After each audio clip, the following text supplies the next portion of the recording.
E aí galera do YouTube, hoje eu vou mostrar como você baixar vídeos do YouTube gratuito. Aqui ó, pelo esse aplicativo aqui ó, Tubemate. Primeiro vocês vão na Play Store, pesquisam Quatchared. Quem já tem já sabe como é que é, mas quem não, vou ensinar para quem não sabe.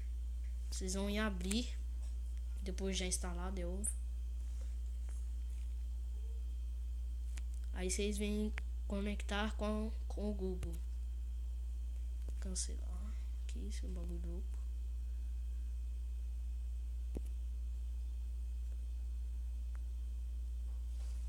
Guarda um pouco.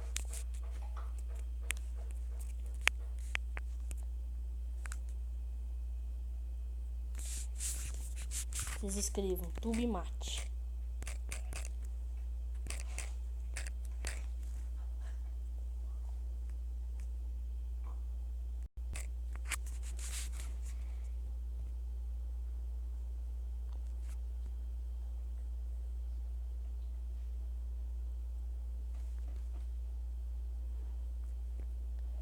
Esse aqui, ó. Um desses dois, qualquer um desses dois aqui. Depois de já instalado, vou mostrar aqui como é que funciona.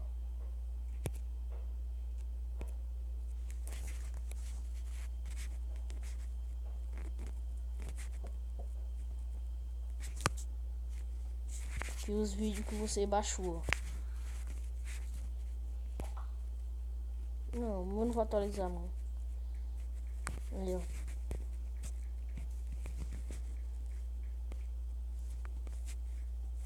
Por exemplo, você quer baixar o vídeo do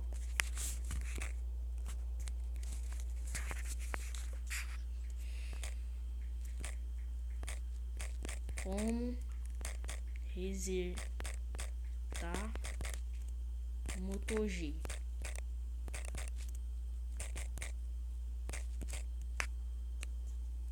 Você dá um clique na lupa,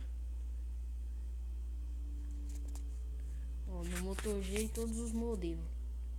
Vocês só vão clicar aqui. Recomendo essa opção que a carrega mais rápido. Aí vocês pegam